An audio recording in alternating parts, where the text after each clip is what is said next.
What are we quibbling about?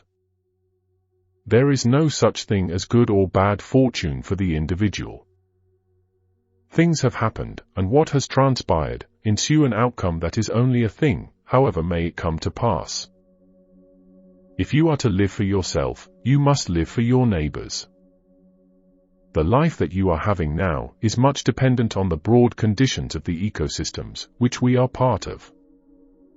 Do we quibble over what a friend is to be? Do we put our trust in opinions, rather than what nature offers? Frankness and simplicity, befits and behoves, us to become. On quibbling as unworthy of the philosopher.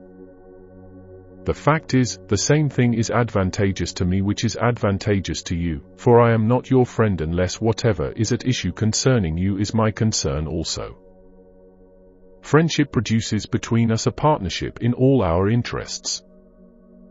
There is no such thing as good or bad fortune for the individual. We live in common, and no one can live happily who has regard to themselves alone and transforms everything into a question of their own utility. You must live for your neighbour, if you would live for yourself. This fellowship, maintained with scrupulous care, which makes us mingle as people with our fellow folks and holds that the human race have certain rights in common, is also of great help in cherishing the more intimate fellowship which is based on friendship, concerning which I began to speak above. For one that has much in common with a fellow folk will have all things in common with a friend. And on this point, my excellent Lucilius, I should like to have those subtle dialecticians of yours advise me how I ought to help a friend, or how a fellow folk, rather than tell me in how many ways the word friend is used, and how many meanings the word people possesses. Wisdom and folly are taking opposite sides. Which shall I join? Which party would you have me follow? On that side, people is the equivalent of friend. On the other side, friend is not the equivalent of people. The one wants a friend for their own advantage, the other wants to make themselves an advantage to their friend. What you have to offer me is nothing but distortion of words and splitting of syllables. It is clear that unless I can devise some very tricky premises and by false deductions tack onto them a fallacy which springs from the truth, I shall not be able to distinguish between what is desirable and what is to be avoided. Mouse is a syllable. Now a mouse eats cheese, therefore, a syllable eats cheese.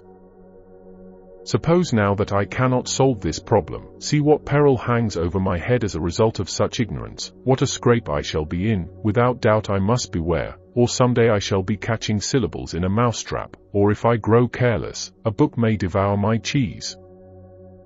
Unless perhaps, the following syllogism is shrewder still. Mouse is a syllable. Now a syllable does not eat cheese, therefore a mouse does not eat cheese. What childish nonsense! Do we knit our brows over this sort of problem? Do we let our beards grow long for this reason? Is this the matter which we teach with sour and pale faces? Would you really know what philosophy offers to humanity? Philosophy offers counsel. Death calls away one man, and poverty chafes another. A third is worried either by their neighbour's wealth or by their own. So-and-so is afraid of bad luck, another desires to get away from their own good fortune. Some are ill-treated by people, others by the gods. This friend, in whose company you are jesting, is in fear. Help them, and take the noose from about their neck. People are stretching out imploring hands to you on all sides. Lives ruined and in danger of ruin are begging for some assistance. People's hopes, people's resources, depend upon you. They ask that you deliver them from all their restlessness, that you reveal to them, scattered and wandering as they are, the clear light of truth.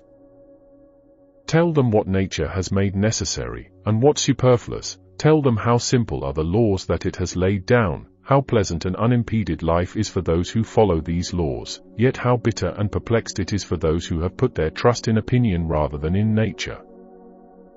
I should deem your games of logic to be of some avail in relieving people's burdens, if you could first show me what part of these burdens they will relieve. What among these games of yours banishes lust, or controls it? Would that I could say that they were merely of no profit.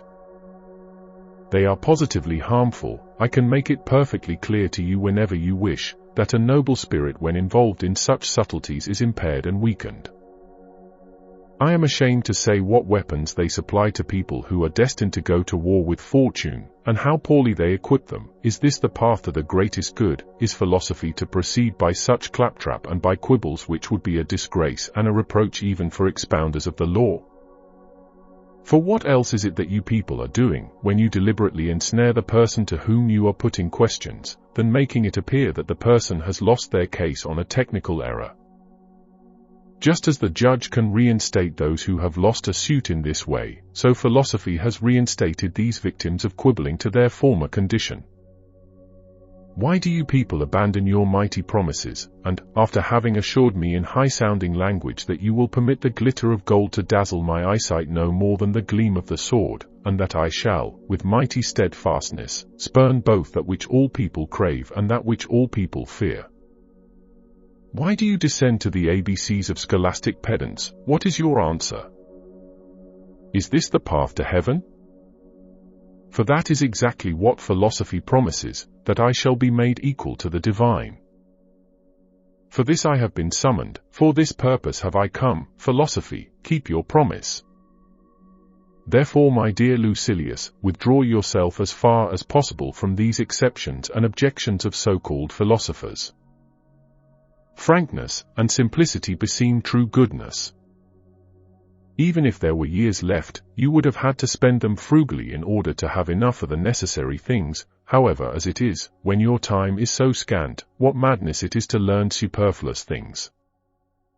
Farewell, Seneca, Stoic Taoist.